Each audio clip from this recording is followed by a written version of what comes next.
Students, in this video you will study about electric current and its effects. विद्यार्थियों, इस video में आप लोग विद्युत और उसके प्रभाव के बारे में पढ़ेंगे। इसका जो सब टॉपिक है सिंबल्स ऑफ इलेक्ट्रिक कंपोनेंट्स। आपके पुस्तक के प्रारंभ में विद्यार्थियों जो विद्युत उपकरण होते हैं, जैसे उदाहरण के तौर पर सेल है, बैटरी है, स्विच है, वायर है, इन सब के सिंबल्स जो है टेबल 14.1 में बनाया गया है। बाईं तरफ उनका नाम दिया गया है, क्रम संख्या, सीरियल नंबर, फिर उनका नाम और बगल में जो है उनका सिंबल बनाया गया है। इसको पुस्तक की सहायता से इसको अच्छी तरह पढ़ लीजिएगा और होमवर्क के रूप में गृह कार्य की पुस्तिका में इस टेबल को बना लीजिएगा। अगला जो सब टॉपिक है बैटरी और सेल। विद्यार्थियों, एक सेल में आप जानते हैं जो आप लोग टॉर्च में लगाते हैं, तो एक सेल होता है, आप लोगों को विद्यालय की तरफ से प्राप्त होता है।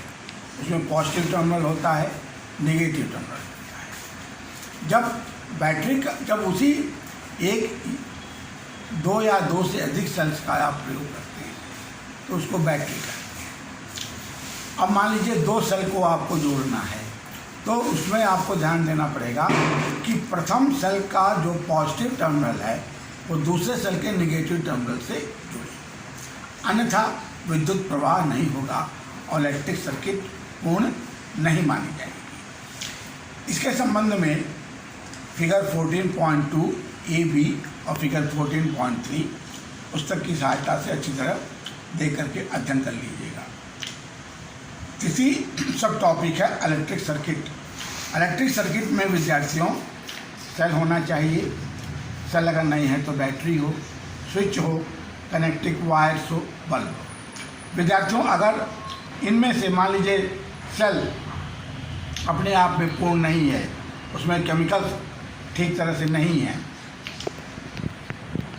या स्विच जो है वो ठीक से काम नहीं कर रही है, कनेक्टिंग वायर्स ठीक से जुड़े हुए नहीं हैं, बल्ब मान लीजिए फ्यूज है, तो इन हालात में आपका इलेक्ट्रिक सर्किट पूर्ण नहीं माना जाएगा और आपका बल्ब ग्लो नहीं करेगा। तो इन सब चीज़ों में आपका स्विच सही होना चाहिए, कनेक्टिंग वायर्स जो कनेक्शन होना चाहिए that should be good, the bulb should be in good condition, so that particular electric circuit will be known as to be complete electric circuit and the bulb will glow. Figure 14.7, 14.8 and 14.9 in your NCERT textbook shows about electric circuit. Heating effects of electric current. विद्यार्थियों, जब भी विद्युत प्रवाहित होती है तो जो है उस प्रवाह से, यानी विद्युत के प्रवाह से जो है कोई चीज़ ऊष्मित होती है और उस ऊष्मा से आप उसका प्रयोग करते हैं। When electric current flows through a particular element, that particular element gets heated and you take the use of that particular heat in heating. For example, heaters, they are used to heat for cooking food, and electric iron is used to press the clothes. इसके next सब topic is जो electric fuses। विद्यार्थियों, कभी कभी आपके घरों में high voltage का विद्युत आ जाता है। जनरली जो है 220-230 वोल्टेज होना चाहिए। जब हाई वोल्टेज आ जाता है तो आपके जितने भी इलेक्ट्रिकल अप्लायंसेस घर में हैं वो सब जल जाएंगे, आपके घर में आग लग सकती है। जो व्यक्ति हैं वहाँ पर घर के अंदर वे मर सकते हैं। तो जन और धन की हानि को बचाने के लिए आप घरों के बाहर जो है यहाँ पर कनेक्शन दिया जाता है मेन कनेक्टिंग वायर का, जहाँ से विद्युत आपके घर में प्रवाहित होती है, वहाँ पर फ्यूज़ लगा दिया जाता है। फ्यूज जो है विद्यार्थियों, एक जो है तार होता है, जो हाई वोल्टेज की करंट आती है तो वो मेल्ट हो जाता है। मेल्ट हो जाने के कारण इलेक्ट्रिक सर्किट कट जाता है और हाई वोल्टेज की विद्युत आपके घरों में नहीं जा पाती है। आपकी पुस्तक में फिगर 14.14, फिगर 14.15 और फिगर 14.16 में इस इलेक्ट्रिक फ्यूज के बारे में दिया गया है। 14.6 describes about miniature circuit breaker, जिसमें जो है जब अपने आप जो है यहाँ पर सॉकेट गिर जाता है हाई वोल्टेज पे और उसका कनेक्शन जिस पर्टिकुलर पॉइंट से होता है उस पॉइंट वो पॉइंट फिर काम नहीं करती है। दूसरा है magnetic effect of electric current. विद्यार्थियों, हैंस क्रिश्चियन ओस्टर्ड ने 1777 में इनका बर्थ हुआ था और 1851 में इनकी डेथ हुई थी। इन्होंने अपने जो सिद्धांत बताया था, इनके अनुसार when electricity flows through a particular wire a magnetic field is created around it. जब भी किसी तार में से विद्युत प्रवाहित होता है उसके चारों तरफ एक विद्युतीय क्षेत्र उत्पन्न हो जाता है और इसको सिद्ध करने के लिए उन्होंने दिखाया कि आप एक कॉम्पस नीडल है, उसके चारों तरफ निकट में वायर रख दीजिए या उसके ऊपर वायर लपेट दीजिए और उसमें से विद्युत प्रवाहित होने दीजिए तो उसमें अपने आप डिफ्लेक्शन आएगा। ये फिगर 14.18 में इसके संबंध में विद्यार्थियों दिया गया है। और इसके बाद अगला सब टॉपिक विद्यार्थियों इलेक्ट्रोमैग्नेट। विद्यार्थियों, मैग्नेट के संबंध में आप लोगों ने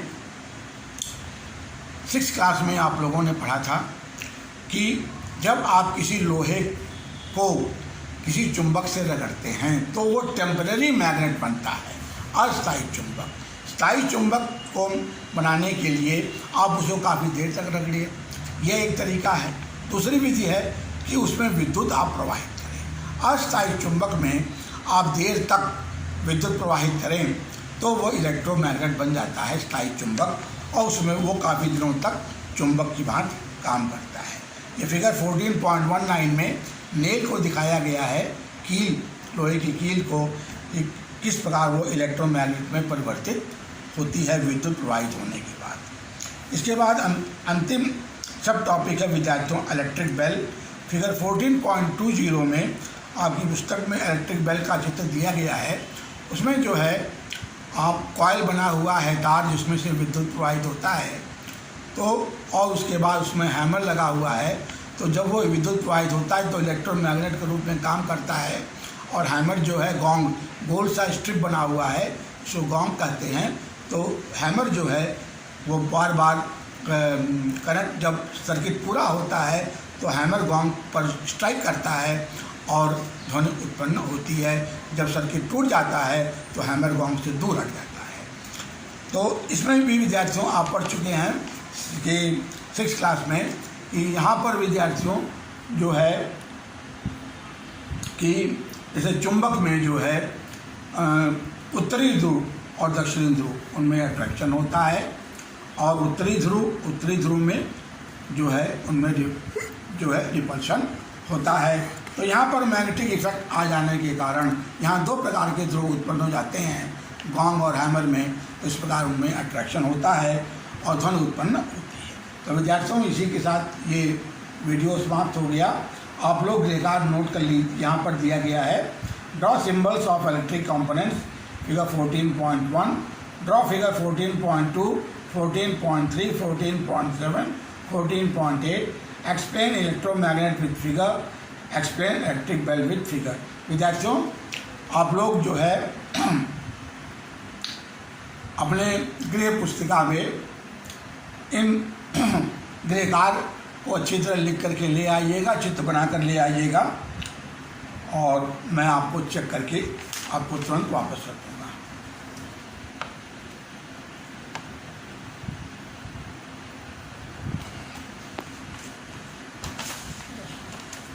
कितना